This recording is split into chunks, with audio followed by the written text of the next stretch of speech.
At-risk youth, a national crisis. Yeah, A national. We could talk about. I know state numbers. Oh, we're on. Okay, Yeah, we're on, yeah. All right. Hello. Welcome to Power, Passion, and Coffee, where we talk about the power we have within us to follow our passions over a cup of coffee, Or some here tea. at Big Tea, Heart, or chai tea, tea. or chai tea. Yeah, I grabbed the mix of Cali. We got some chai tea, and that's your favorite drink Yes, here? I love it. They make it the best here at Big Heart Coffee. Mexicali. Come out to Big Heart Coffee, Yeah, yes. for Yes, sure. it's Yeah. amazing. And, I'm Jermaine, an entrepreneur, founder of The Drunken Entrepreneur. And I'm Andres Ruiz. I am a life coach and motivational speaker. And on today's show, we have a very special guest. Her name is Desiree Cook, and she is the founder of the organization I Am You 360. So I Am You 360 is a local grassroots 501c3 nonprofit organization dedicated to ensuring that nearly 17,000 children and teens living in foster care in Arizona have a healthy personal care routine. I Am You 360 provides personalized opportunities for self-discovery through workshops, seminars, and personalized care. They are passionate and dedicated to create a bridge to improve self-worth, self-esteem, personal appearance, school attendance, and academic achievement. You can always contact them at www.imu360.org. So welcome, Desiree Cook, to our show. Thank you so much for having me. I'm truly honored to be in the space Yes. and to be able to We're talk honored. about our vision and mission. Absolutely. Yes. So we want to start with what is I Am 360? So I Am You 360. I Am You 360. Yes, I Am You. And the I Am You will kind of break it down a little bit is we all have a story. We all have experiences, but oftentimes we think we're alone in that story or that experience. And so we are creating a anthem or a movement to say, you know what, it's okay to say, I am you, right? Because of those similarities. And then the 360 part is we are all worthy of having a wholeness, right? An inner wholeness, an inner peace, an inner joy, which is the perfect circle, right? Yes. And to have the ability to make changes and transform. There you go. To transform. I love that. And to, make a complete turnaround, right? And so that's where the 360 comes in. So, we definitely want to be able to say it's okay, right? You're not alone. And how together can we become whole? Wow. So why did you start this organization and when? So I started it. The concept was born in November of 2013, literally in my living room. Wow. Yeah. There was a burning desire. It's really personal for me. I do want to say that. And it was a burning desire to put a spotlight on foster care. And why I say that is, many years ago, I had a really rough addiction to drugs. Okay. And back east, and I had 4 of my own children placed in foster care. 2 of my older children were already living with my mother. So literally 6 children, and I'm not mothering any of them due to my drug addiction. And when I would have my visits with my children, they were actually separated. 2 were here, 2 were there. I would see the poor appearance. As far as them looking maintained and that there's someone caring for them, right? And that always stuck with me. And then when I really started doing my own personal journey and self-discovery, my eyes now are wide open in the community. I can identify children. I could tell that you're in care. And why is that? Why is that the appearance of children where the hair is uncombed, they look disheveled, the clothes, they just have that certain look. And I feel like they deserve to be treated with dignity so they can feel dignified. And children should not look like their circumstance. Wow. That's amazing. Powerful. Yeah, Okay, so That's a favorite show, man. I'm like, all right, let's do it. Yeah, you guys have a great day. Yeah. but wow, fantastic. So all right, so you have the IMU 60. You want children to be or foster kids specifically to be treated with dignity. How does that happen? So we have several ways that we do that, but going in first, it was really just doing hygiene, customized hygiene and at the beginning, it was really just girls because I'm a girl. So, okay, I'm good at that part as far as what girls need. And then as we started journeying, people were like, oh, what about the boys? And so obviously we had to include boys as well. But the customization is about you, right? Who you are, your age, your gender, and then your ethnicity. We can't all use the same items, right? That's why there's such a diverse amount of hygiene items on the shelves, right? To critique you. So what we do is we get the information as far as the age, gender, and ethnicity and customize the bags for you, your hair care, and your skincare needs, right? And when we did it, the first time we did it, which was Martin Luther King Day in 2014 at a group home, the response from the girls, this is mine. Ooh, smell this. The excitement of having ownership of something that was for them was so powerful. And right then and there, really in that moment, I knew we were really onto something, right? And it was just a matter of telling my friends and family they were bringing hygiene over. Like the foster care agency gave me the list of the girls. We created the bags as such, and we just kept moving forward. Like we can't stop now, right? And then obviously we included boys, and doing the same thing. And so that we have served last year 1,197 hygiene bags within Pima County. And then we customize that as well to piggyback on the hygiene, the inner. What about the inner you, right? You know, the exterior is to improve, to have confidence, number one, right? Combat bullying, right? Because of lack of, having poor personal care, right? But then also improve school attendance. You try not brushing your teeth for 2 days and see what your performance would be, right? And how you would communicate with people and your social skills. So them having lack of could affect them. So we want it also academically, right? Because you're able to interact and raise your hand when you feel good, right? And so then we complement it with the curriculum. The curriculum is based on self-esteem and how do we get there, right? Tools and a fun way to do it, so that it's less of us speaking and it's more of them, and creating a stage for them to have a voice, right? Because their voice has really been taken away. We're talking about trauma, neglect, right? And so literally their voice has been snatched away, so to speak. So we go in and help with the self-discovery, because who are you? Right? And a lot of, people, they know so much about other people, right? Especially with social media, the way it is. People they follow, like, oh, I know this, da, da, da. But then when you say, Cardi B, when you say, who are you? Tell me about yourself, it's crickets. 100%. You got to think about it. That amazes me how they don't know themselves. Right. So, but you're somebody. You have an add to the world. We're all responsible for paying our rent. Right, them as well, but we're helping them. What is your way? How do you pay your rent for your existence here, right? And so, who are you? And then the self-esteem part, to be able to walk in the door with confidence and command your atmosphere despite your experiences. Hold your head up high, because I am somebody. That is the message that we truly send. I am somebody. But then you have youth that come from such a negative circle, right? So how do we transform that negative thinking now into positive? So the curriculum is based on positive thinking. And then how to be good to your mind. Because you have all these different things, right? How do you push that out? Acknowledge it, right? But then how do you release that, push that back to now be good to your mind moving forward, so that the cycle can be broken, right? It's about the cycle, because at some point they're going to have children, right? And the negative experience they have could be part of them, and then they pass it on down to now the third generation. So it's really important for them to be restored, the inner and the outer. And the outer is great, but it's not enough. Right? The inner is so important, but if you kind of apply it, allowing them to have fun doing it, and allow them to have, because we care about what you have to say. You figure the youth that we're working with, they're a number. Right? They're treated as if they're a number and they're nameless.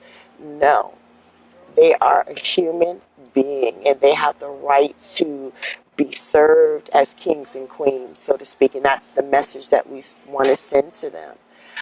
You know, when you talk about the environment and how how big that is, we actually were talking about that today. How our environment, when we're growing up, we're given beliefs by the people that we're growing up with, and unfortunately, sometimes we don't have we don't have the choice, like who's going to raise us or anything like that. And then not all beliefs are, I don't know if you could say right or wrong or anything like that, but we're brought up with beliefs that keep that chain going, and sometimes we don't stop that chain. And I've seen it where I've seen people that are my age that are still with that same chain, and they're going to pass it on to their kids. Yep. But and I know I was going in that direction at one point in my life when I was, doing like all these crazy things like drugs, alcohol, and negative thinking, criticizing people. And that's actually something that I had to add to my values to say, you know what, I'm not going to criticize people. I'm going to talk good about people. And because before I was always like the biggest, jokester, and I would always make fun of people all the time. But when I started finding my values, like who I wanted to be, is when I truly started to living the life that I wanted to be. Now, I'm not saying that I don't care about what people say about me, but I mean, like for example, like Jermaine, like if he gives me some constructive feedback, we're always giving me some constructive feedback, we're never attacking each other. But there's some people who are there to kind of do not hurt you. It's just something that they're hurt. They're hurt, so they want to kind of like hurt people. Hurt people, exactly. Yeah. But the whole concept of like I am, what made you decide to come up with I am? So the I am is very significant for me because the I am affirmation, right? Yeah. I am blank. You could use that in so many ways, right? You ask each person, it might be similarities, but we're so unique. And so I believe that I am is very strong. And the 360, I was incarcerated for 3 years.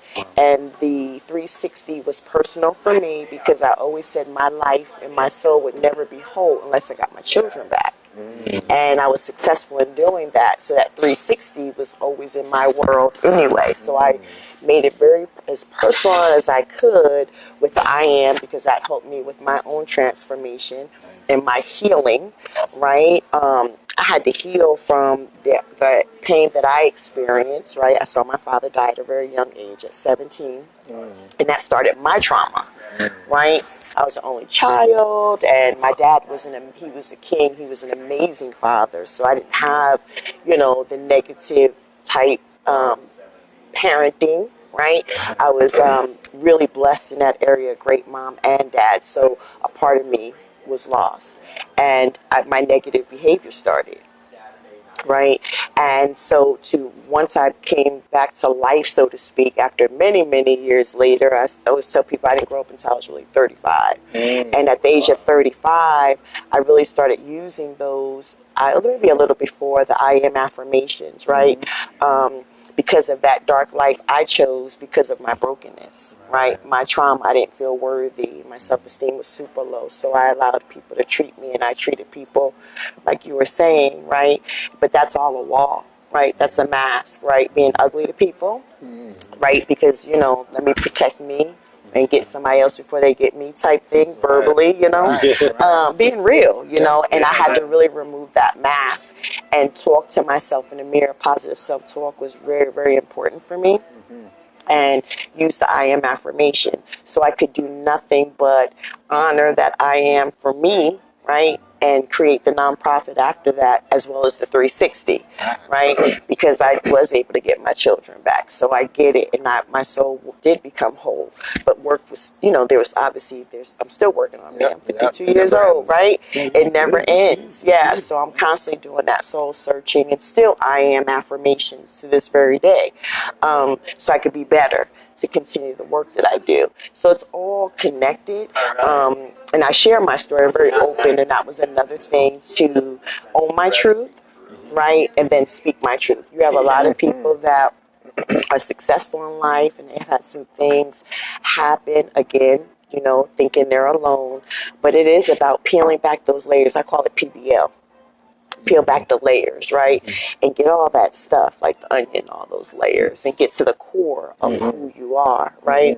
And I had to do that, right? I had to own my truth. Yes, this is what I have done. These are my experiences.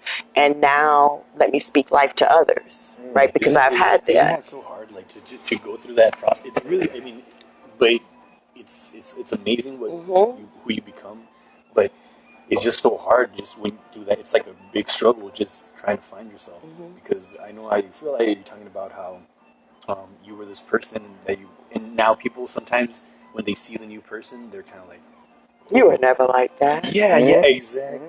You know what I That's mean? I can't believe you. I know. Like I tell people, And yeah. sometimes and now that's hard sometimes because you're like, yeah, this is who I am, but then you start having like self doubt sometimes about, am I really this person? You know what I mean? So That's how I do. I just the last week and a half, I've been like in an emotionally sort of depressed state, and it's like that, having the conscious, logical mindset that I know who I am, I know what I'm capable of, I know what I can do, I know what I bring to the world, and even in that super, that hyper, we're doing something great for the world. Here, we want to project amazing people.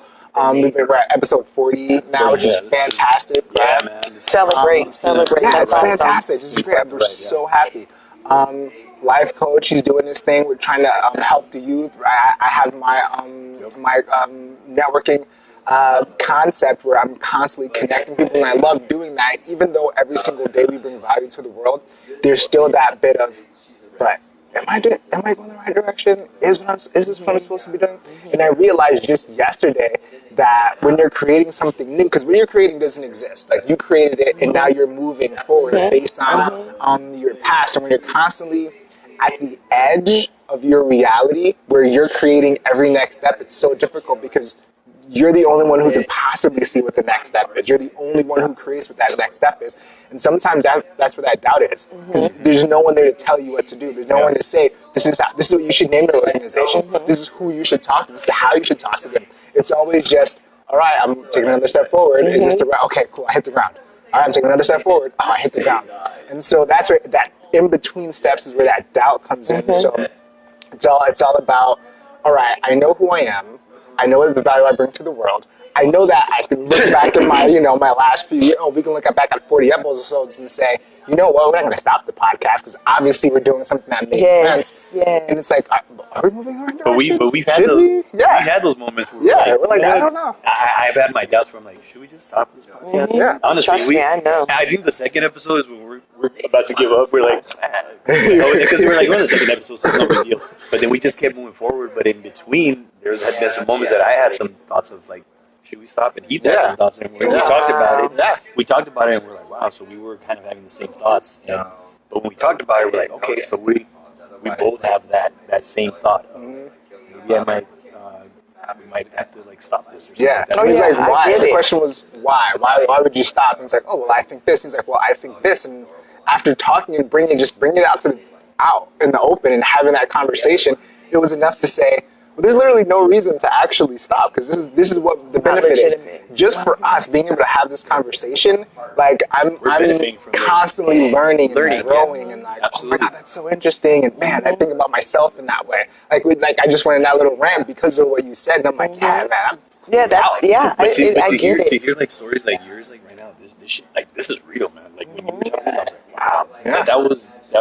really touching what you were talking about, because It's hard to ask questions too. It's like I just want to listen. yeah, I know, really. Yeah. And then speaking of questions, I actually have a question for you. So when you were in jail, in prison, was there like a mentor there that you met, or somebody that you met, or what happened that made you go on this journey to just? So, excuse me, I was determined to leave better than the way I came in. And I threw myself out there as far as any opportunity to get involved in something positive. Because you have to remember, for 14 years, I'm in the street. Yeah. Right? And prison really saved my life. Of course, when the judge was talking about, or my lawyer was saying, oh, we want to send you to 5 years. And I'm like, what? To me, my crime wasn't, justifiable to send me to prison for 5 years. So I wound up getting 3 years. And the judge was like, for some reason, she had it out for me, I felt like. But in reality, excuse me, if I could, write her a letter, right? I don't even know if she's still a judge, to say thank you, right? Because those 3 years saved my life. And so I was able to stop. And any opportunity, they have different classes. And as a matter of fact, I was really fortunate. They had a culinary arts class in prison where it was connected with Rio Salado. So we got college points, community college. and we literally learned how to cook.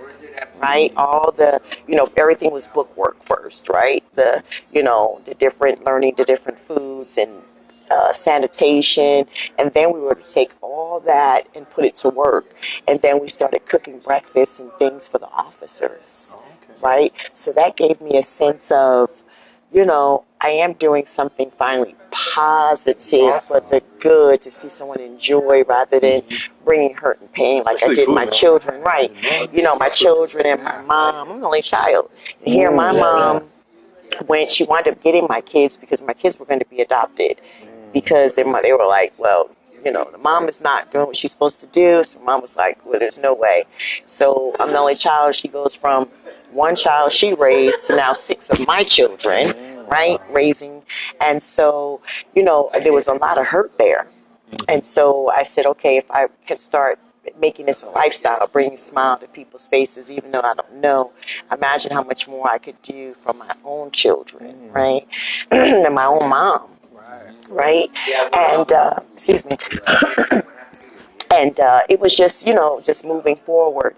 And it was so funny because I was in Phoenix prison and they sent me to Tucson, which is no longer a women's prison. It's called SACRAC. And I'm like, why are they sending me to Tucson, right? Because I'm thinking I'm going to get out and live in Tucson, in Phoenix. And so then came an opportunity to do the work furlough program. So that was the real test. I was able to leave prison, go to work, and you had to come back at a certain time, obviously, whatever your travel time was. Right. And so that was a test for me because now I'm out in the mainstream, right? So, okay, you do, pretty much good while you're in prison. You don't really have a choice. But when you're in the real world, and I did everything I had to do, save my money, I wasn't tempted to kind of go this way, because now obviously you see people who are under the influence. It's easy to say, hey, where'd you get that? And so I was so focused, and so I wind up, when I was released from prison, I had my own apartment, fully furnished, you know what I mean? And my mission was to get my kids. I stayed in that apartment for 6 months, wound up getting married, got a house, and I started getting my kids. So all of that from prison, I was on a journey. Like things started happening really fast from being incarcerated because I was constantly trying to stimulate my brain because it was dead for so long. I used it for how I'm going to get over on folks and how I'm going to get away with this crime. So now to transform. So, and I was kind of nervous when I got out, okay, because I used to steal too. I was a mess. And to learn how to pay for things. And when they think about that when it comes to us are addicted, and it's like, if you want to get drugs, like you find a way. Your brain works to get that. All you got to do is move it to another target. And you're like, my mission was to get my kids. That was my mission. It's the same with Grant Cardone, who he's addicted to drugs until he was 25, and he's like, every day I would wake up and go, I'm done. This is the last one, and then an hour later he's using. The next day it's all right. This is the last time. Hour he's using. This is my last time. This is my last. He just did it year after year after year, and he was saying that he was addicted, and he took. So there are levels of action. So there's massive action, average action, no action, and then reversing, going back, right, or retreat. And he goes, all of us take massive actions in many areas of our lives. And for him, I took massive action when it came to drugs. I woke up and boom. And I think you were saying a similar thing where it'd be like, I'd watch TV, I'd watch sports and things like that. And so when you take massive action in the areas that are not good, people assume that it's your like internal mechanism that's wrong. It's your target that's wrong. Once you switch that target, you switched your target and your life went a different direction with that same, I have to get it.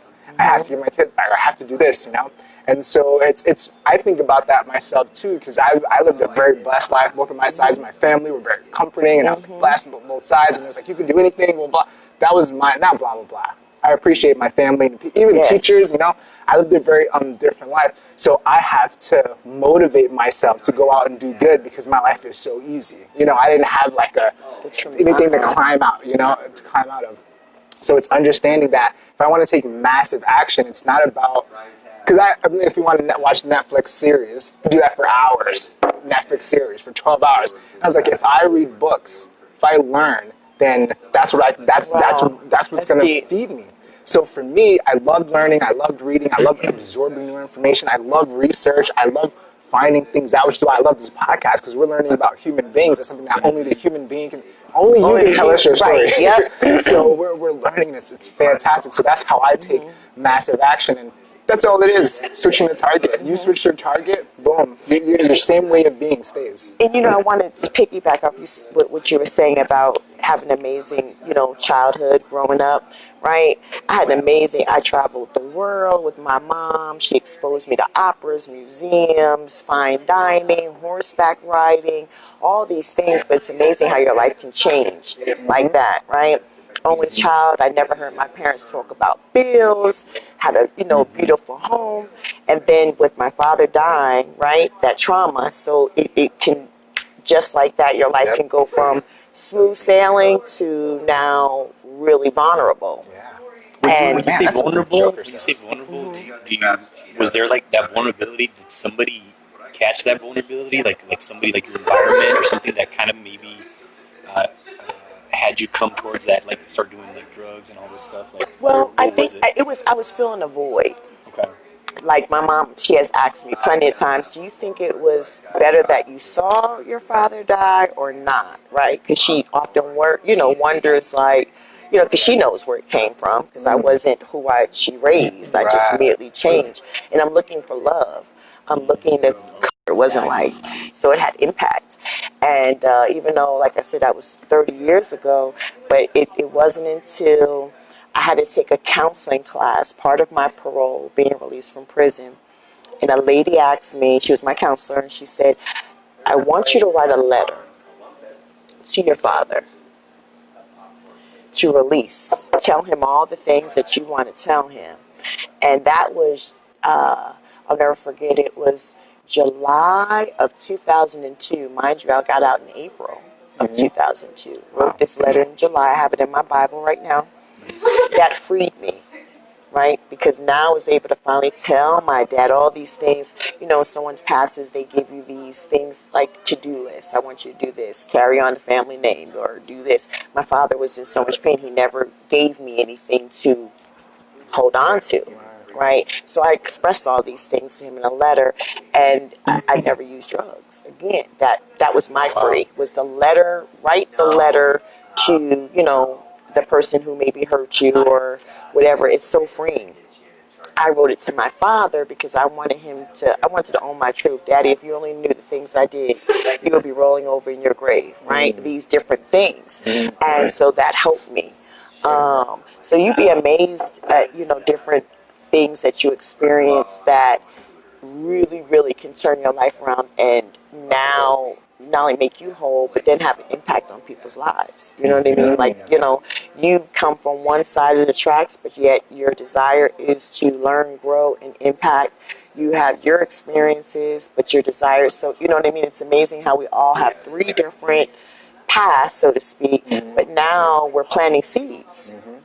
Right? We are seed planters. We are change agents. And once you plant a seed, we are obligated now to water, right? And hope those that are around them are there to water and nurture. How do things grow? If you speak life to plants or things around you, they grow. You talk crazy to it, right? There's actually been studies of that they talk, when you talk really bad to water, that it turns black, and then if you talk really like nice things, then because it's all energy. And I've learned a lot so much about energy that at the end of the day we're just energy. Yeah. We're just energy, and that, I found that very interesting. We're not this physical body; it's just we're just energy. But the physical body is the energy. Yeah. So when it comes to the water, so one of the experiments found that, all right, you have water, and when you freeze it, it crystallizes. And so when you talk positively to it, it crystallizes into a snowflake, so like where they're beautiful, all these different great shapes.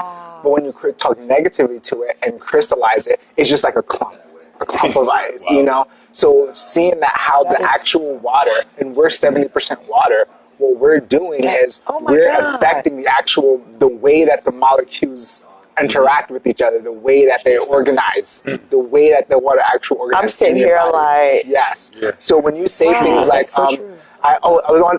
I'm so glad we talked about this. I want to go back to the I am. When we say things like I'm sick of this. I'm sick of waking up to go to work. You know, I'm sick of wearing this. Oh, I'm sick of the weather. I'm sick of the sun. You're actually telling your body that. There's this one guy, Bruce Lipton. He wrote a book called The Biology of Belief, and I just sent this video to someone else, and I watched it about 7 times. Wow. He does a lecture where he's a biologist, and he spoke about lots of things. But as it pertains to this, he spoke about how your physical body responds to you.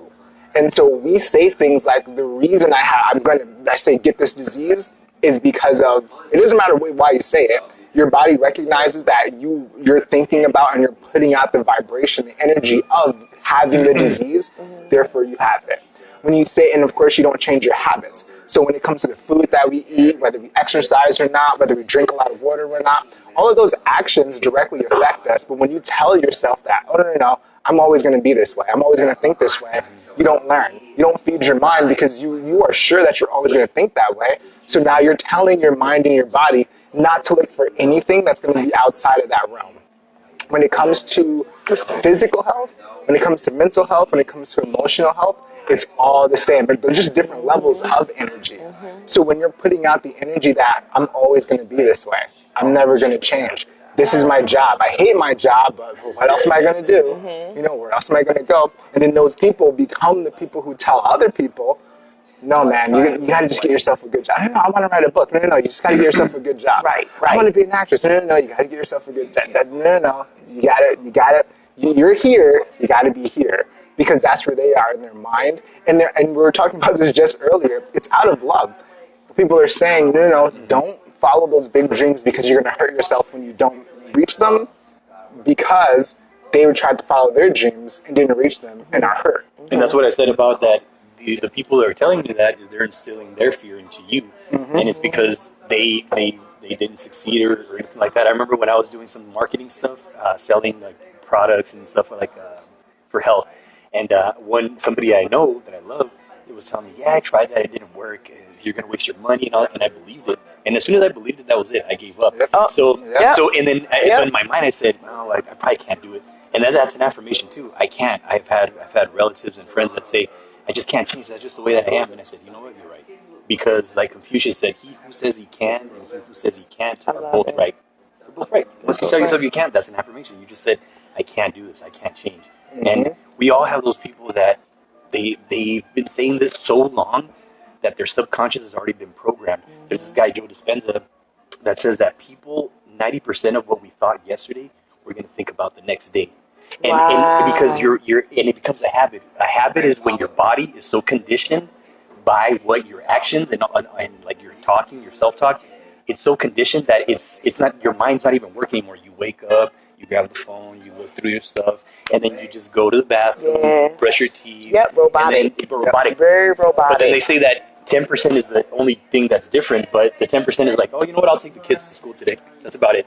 The rest, you know what I mean? Just little things change, but you're living like the same thing, and we think 50 to 70,000 thoughts a day. Imagine if you're just doing the exact same thing over and over again. That's why people have depression, anxiety, and really, it's at the end of the day, it's just the thought.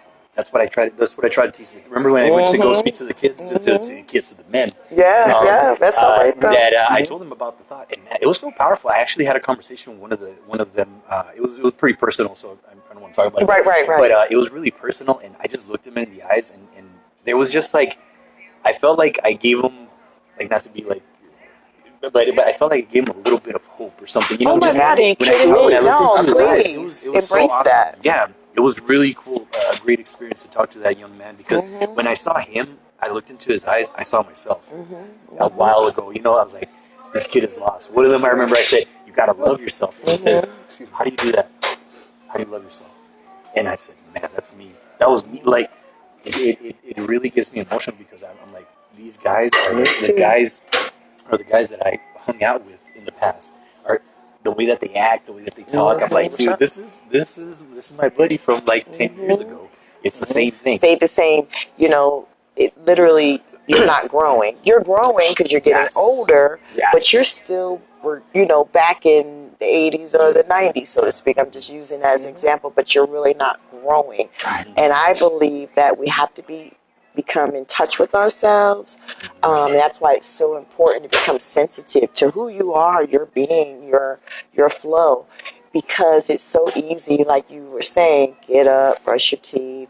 You become very robotic, right? Because, you have to obviously make a living. You're doing these, different things, pick the kids up, cook dinner, whatever it may be. But you have pushed yourself far, far, far in the back burner, right? You're going, but you're not really going internally. You know what I mean? Right, exactly. And so it's really, really important. I know for me, and like you said, tying it with the energy, all that is so important to give off that energy so that other people could want that. Yes. Other people, not to say bragging, I got the energy, you know what I'm saying? You need to get some of this, but you'd be surprised, but you do. But you'd be surprised, what people want to rub elbows, so to speak, with those that are their peace, right? So to speak, right? And then they start learning, and then it becomes, a change. It's a domino effect, just like negative energy. If negative energy 100%. Walks in the room, it could become cancerous, and the whole vibration changes in the room, right? And I've seen it happen so many times. Like, okay, so how do we get rid of this cancer? How do we address it? Right? So it's the same thing for positive, because light will always outshine darkness, right? It will always win. Light will always win, right? And so I truly believe in your energy. It is so, so, so important, because you don't know how you're impacting a life. You really could save a life. I would say, like, think of one thing one conversation you had, one quote that was given to you, one smile that was given to you, one compliment that was given to you, that is just like, that's nice. Oh, okay. So I read this. Gina Cantalano, I hope I said her last name right, wrote a book called Tandem Leadership. Right. I read the way that I got to the book was crazy. So I was rapping. A friend of mine, I was at a rap competition. Friend of mine were there. We're chilling, drinking, having a good time. At the end of the night, we're just talking about business, because he owns his own business. I own my own business. And he's like, "Oh man, I have a book for you." He goes to get this book. It's not in his car, but he just comes out a completely different book. He says, "Maybe this will help you." Like, I didn't see the book, but I have this one. It's called Tandem Leadership. Exactly the book I needed at that time. I spoke about how how your number two can make you number one. I was like, oh my! I read that book. I'm like, oh my God, this is exactly, because it compared everything to a bicycle. And I was saying, as a leader, when you're moving forward and you're riding a bicycle, your entire bicycle is the organization, and your back tire is like your number two, who's keeping everything steady, keeping the pace and all that. And what we do as leaders sometimes is, oh no, that's a better idea, and we're going like this. And we're like flipping the bike over, but we don't even notice it, because we're just going to keep moving in that direction. We're going to keep moving. It was perfect. So loved the book. It was exactly what I needed. We're talking like 5 months later. I'm at Cafe Luce with Mahari and a friend of mine, and I see Gina upstairs. And I go, oh my God, this is my first time talking to her. Like, I read your book. It was amazing. You're really bringing some you're bringing something great to the world. And she just went, phew. What a great way to start her energy ran way up. And I'm just like saying what I feel, because it's true. But to her, it was like, oh my God! Like, I started my day with somebody just giving me it's just a sentence. You're bringing something great to the world. One sentence. And you probably made her day, maybe her week, maybe her month. You just never know what impact you have on them. The other day I was at the grocery store, and this little girl, she had it was a unicorn, and then it says "Believe in yourself." And I said, "Wait, hold up! Believe in yourself." And I said, "Here, I got something for you." And I just gave it to her, and I gave this one to her mom, and she's like, "Thank you so much." It was just something. I had to give it to her, and when I give this to the kids, sometimes it's amazing what it does for them. One of my little nephews, he's wrestling. And he's so skinny that it doesn't fit him right here, but he puts it on his leg, and he wrestles. And he says, every time that I wrestle, I put this on my leg, and I always just to believe in myself. Dude, it's amazing what you can do to a little, and he's 11, and he's always remember, I believe in myself. That's what you want now, though. Can you imagine the seed that you planted in him now at 11? Yep. Right? Awesome. It's early. It's early. Yeah, and it's already going, like with my kids too. Every day, my sometimes my kids will say, "Oh man, I did this because I'm great," or "I believe in myself." My little 4-year-old, I believe in myself. Oh, I love It's it. so funny, but I have this video on YouTube where I say I believe in myself, and then he repeats I believe in myself. It's called Purpose Motivator. But every morning when I take him to school, when I get a chance to take him to school, and they say I believe in myself, and in the back they're like I believe in myself. I am great. I love myself. I love my it. Ooh, family. that's so powerful. Every day we do that, man. That's powerful. Dude, it is very powerful because I see that they're not looking for other people's approval. They're just more, they're in their own zone. And then when they get to the park, they're like, hey, you want to go play? Let's go play. Well, they already have that. I don't even have to tell them, hey, go play with the kids. No, as soon as they get there, hey, you want to be my friend? Let's go. Like that, dude. But empowering the youth, that's my amazing. passion, man. We call it the Speak Life movement. Literally, it's the ability to speak life now to yourself and the ability to speak life to others. Because now I believe you arrive, but then the arriving still follows that, because that ing is so important. That's the action. The ing always adds the action to it. So you always have to be in ing mode. Right? Yeah, you could arrive and, okay, you arrive, I no longer do this, I've conquered this, but then you still follow it with the ing. So the Speak Life movement is very, very important. And why that is because everybody wins. You speak life to someone else, you see that response. That immediately empowers you. Because even with the author, you said something to her, and then her response fed you. Yes. Right? Oh, yes. So you see that? Everybody wins, right? Yeah. So if you're part of that Speak Life movement, you win, the person wins. You see how that goes. And so we really, really believe in that, especially with the youth that we work with. Just, they're the forgotten ones, but they're not. But that's what they're dubbed as. And then that's how the they feel, forgotten too. ones. They feel like they're forgotten. And you're not. And so to bring out their uniqueness, you don't even know that you're a good artist or that you have the ability to be a motivational speaker or author or a great artist. You don't know. But if you find out what are the things that you like, right, that you do, and then you never even thought about it. You just go through life like a robot, right? Yep.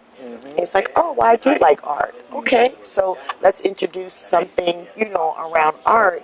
So, that gives you a sense of I am good at something, right? I'm not all those things what people have told me that I am. And you have millions in the United States that have that same negative energy they've been exposed to by somebody that they were supposed to trust the most. It's by somebody somebody failed. Right? So now we as society must pick up the pieces. The answer is not put them on medication. I'll put them in group homes to be more traumatized by other kids who are probably in fear. But, bullies can be the ones that doesn't necessarily mean because you're a bully that you're all that. A lot of times you become the bullier because you don't want to be bullied or you have... Exactly like you were saying, it's the wall. Let me get him first. Let me get him first. Yep. So you have trauma within the system. You're taking them away from supposedly, because, all the situations aren't warranted to remove a child. Or the homeless kids. Some parents just can't afford to take care of them. Or they announce to the family that they're gay, so they get kicked out. You have all these different reasons, but again, it still starts with the person that they're supposed to trust the most, and they're exposed to the elements, right? They're, group homes, this craziness that goes in group homes. You got kids sleeping from couch to couch where people propose them and say, okay, if you sleep here tonight, this is what you have to do. So just imagine, and these are kids that, are fighting to stay in school. That's why the dropout rate is so high.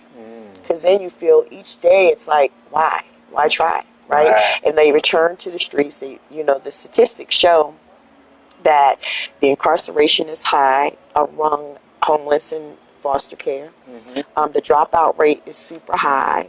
Drug addiction and homelessness, all those 4 negative things they're like a stamp. This is probably, what's going to happen to you. This is probably what's going to happen to you, right? And so it's, we can't save the world, but if we continue, you join the Speak Life movement, and really put the spotlight on our kids, those kids are going to be taking care of us. Yeah, exactly. 100%. Exactly what you just said. That's powerful because that's exactly what I was talking to, like John and everybody that I tell them. And then when I talk to the kids, like at the schools, I tell them, I don't even know you, but I care about you because you're our future, and you're the ones that are going to be taking That's care real. of us. And that's real. That's very real. And when I tell them, I believe in you. I know that you can do I great love things. it. I love believe it. in myself. I tell them, Mhm. I believe in you. Yeah. And it's just the most important thing is that you got to believe in yourself. Mhm. But the thing is, and I sometimes ask them, has anybody ever told you that they believe in you? And they're like, no, Mhm. nobody's ever told me. And I've See? gone to like the schools like for in the Indian reservation, all that. And some of these kids, they've never been told anything nice, anything good. It's just all Yeah. negativity. And then what's even sad, more sad is that if they're being told all these bad things, imagine, and then they're telling themselves all these bad things. How will you ever be a positive person How if will you're you? always around that negativity? Yeah, well, you have adults that suffer. They're in the cycle, right? And Exactly what I you, was gonna again, go to, yeah. right? It goes, right? And you have a lot of ethnicities. Their culture is they never really tell the child good job. It's just the culture. Yeah. It's not like, it's just, it is what it is. And that culture has been passed down. I know I did a class for the Native Americans. I can't think of the tribe, but to talk about self-esteem. And they said in that particular tribe, I'm not going to say all tribes, but that particular tribe, that was their issue, that parents never say good job or you're beautiful or, you could do it. It was whatever it was never that. It's just no positive energy. And they saw that it was a problem. And so how do you break that cycle? So it starts at home for the ones that still do have the parent. But I think really, be honest, we all need that class. 100%. It ain't just the kids, And that's what I like to really point out, that those teenagers from the 1960s and 90s, or 80s and 90s, are the adults of today who have those exact same problems. So we're trying to solve that problem with high school students, but right now there are 20-year-olds, 30-year-olds, 40-year-olds, 50-year-olds, 60-year-olds, 70-year-olds, and 80-year-olds with the exact same problem. thing. Exact same problem. They're a very small percentage who go, wait a second, my words are actually powerful. So when I say I am sick, I'm actually enabling that's a real thing. And to most people, that's like mysticism. It's crazy. It's weird. No. Get out of here with that magic nonsense. All right.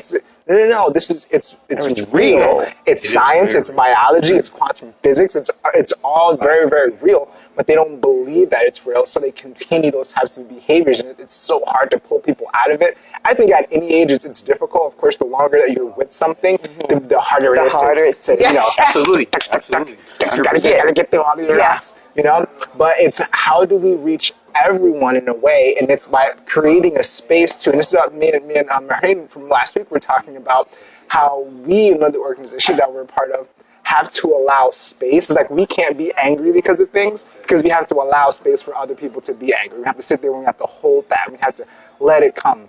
And we both had very cool lives, and are being aware of the things like foster care, things of like slavery in the world, things of like, we're talking hundreds of millions of people all around the world who just wake up every day hating their lives because their environment is just so like, it's a lot of evil out there, a lot of horrible things that happen. And so how do we go out and smile and be happy and allow other people to smile and be happy?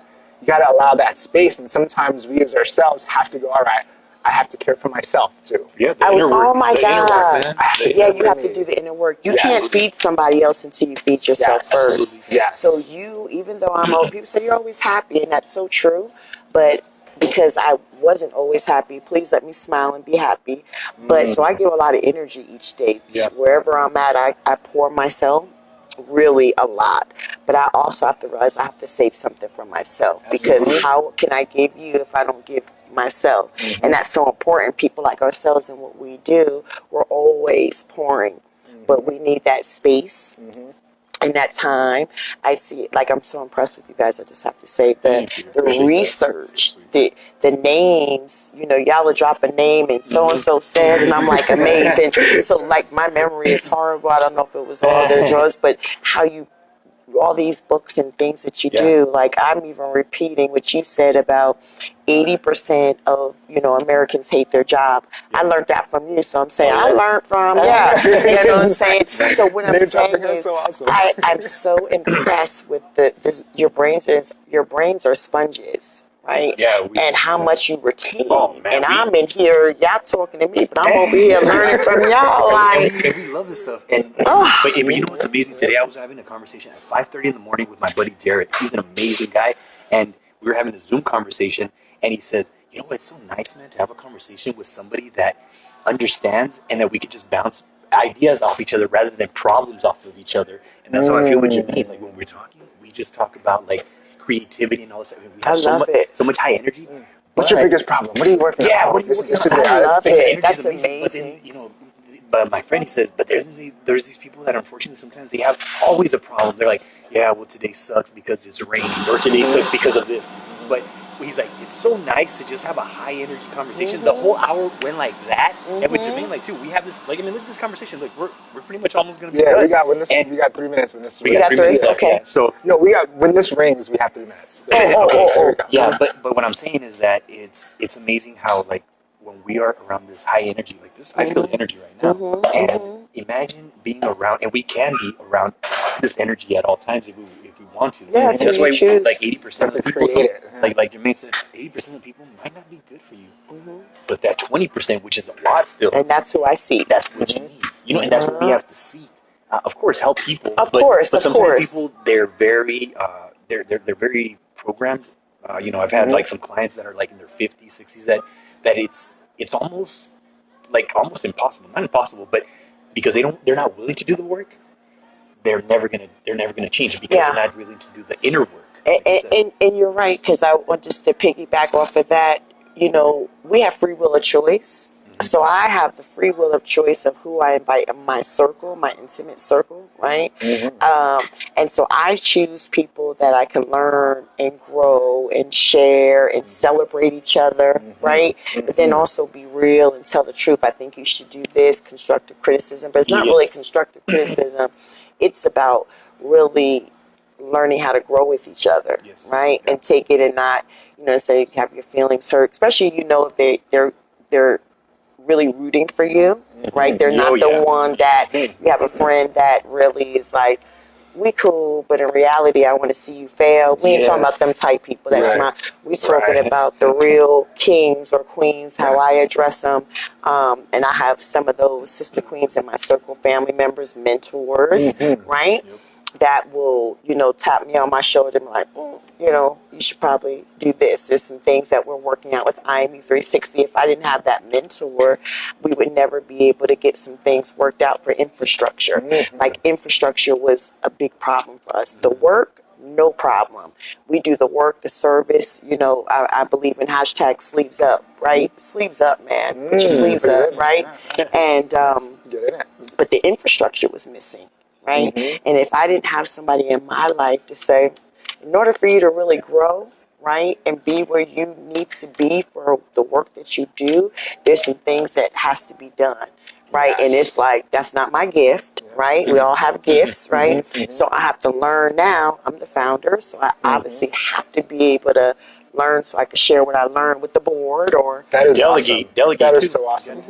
Nicola from Yeah, Youth on Her delegate. Own, the same issue. She becomes a CEO and she's like, whoa, this is a different monster when it comes to running the whole organization. And I'm glad I get to, so I'm on the board for I Believe in Myself. Yeah. And that's something that I'm going to hit on the ground floor because one of the major issues when it comes to organizations that are doing good and that are working, you're going to grow. You cannot grow without an infrastructure. You cannot grow without proper, how's the information going to flow? Yeah. Who does what? Where do tasks belong? Like Yeah. all these things, honestly, it's my gift, but that's something that I enjoy doing. Oh, wow. I like doing and I can see, and it's very difficult when you're in an organization and you see all the problems, but the leader is not like, I want to learn, I want to grow. They're like, no, this is the way it's been. No, so we're just going to absolutely move. not. So No, to yeah, see that yeah. you as a leader do, oh my God. You have to have that, be yeah. open. To just To be say, open, yeah. hold on, I know that this is not where so I'm going to put my energy towards making myself better in that way. Yeah, and we have a Powerful, working amazing. board. Everybody has assigned duties, the legs and the arms. There's Yes. no I in team. Yes, I'm the founder, but the community aspect of it is so vital. Oh, yeah. Yes, it was an idea, but I need other people to help me make sure that the idea, right? We stay true to it, right? Because we have to stay true to how you started. You have to stay true to it because you can't be all over the place. So that's really important.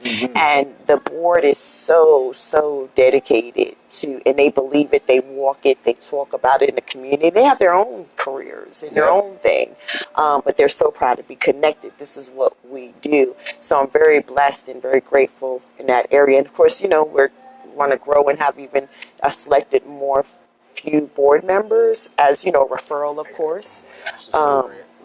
But the infrastructure, like I said, was missing because when you have nonprofits, you need money, right? And there's so many youth that we need to still be able to reach out, right, and touch their lives. So we need that with support and funding, right? But and I am proud. We've been rolling for 4.5 years, and it's really been based on community and corporations, local corporations in the community that have kept us alive. So if we've done the things that we've done in this short period of time with just community, right, and those corporations that partner us, imagine, Yes, as you right, continue with to the grow. infrastructure, how much more. Powerful. So I got to read this quote. I Yes, just put out please. like 2 days ago. A true leader is not defined by control, but rather a skilled designer of mutual respect and understanding. And that's exactly where you are as a leader. So you're definitely going to continue to have a powerful organization. So thank you so much, Desiree, for being with us. This is another incredible episode. Another one that we don't want to end. I know there was so much that I wasn't able to ask and get into because there's just so much there. But we thank you so much. And you Oh definitely, no, I'm so honored. Thank you. I learned so much from you guys. I appreciate you. I'm like, That's what's beautiful keep about it. I mean, talking. Yes, we keep all talking. We Yeah. all we give it a feed. And just to let our viewers know, where can they find you, and Sure. if there's anything that you would like to announce, maybe an upcoming event or anything like that. Sure. So please go to, we're actually in redesigning our website, so I'm really excited about that. Go to IAMYOU, so it's IAMYOU 360.org. Please follow us on Instagram and Facebook. We have some huge announcements coming really soon with one of our partners with the Boys and Girls Club. So we do actually to stay tuned. We're not ready to release that information, but please stay tuned and you'll be able to see what we're doing in our community, and then you could come and join forces with us to ensure that we're touching more lives in our community. Nice. Great. I'm now your Instagram follower. Yay. All right. Thank you so much. We're here at perfect timing. Make sure you come out and have some amazing coffee. I'm the founder of the Drunken Entrepreneur. So if you're an artist, a maker, if you want to write your own book, it doesn't matter. If you're bringing something to the world, you got to connect to a network of people who can help you get to where you want to be. So if that's you, shoot me an email, shoot Andres an email, and I'll get you connected. Yeah, and I'm Andres Ruiz. I'm a motivational speaker and life coach. And if you're interested in a $5 coaching session with myself, so I can help you with your vision, your strategy, and make sure you get those skill sets in order for you to obtain that vision, and also work on your energy, please send me an email at contact@IbelieveInMyself.org, or you can send me a straight message, Andres Ruiz, and I'd be more than happy to help you and guide you towards your passion, your purpose. We all have a purpose. Oh, yeah. Yes. Thank you so much for joining us, and we'll see you next week. Peace. Peace.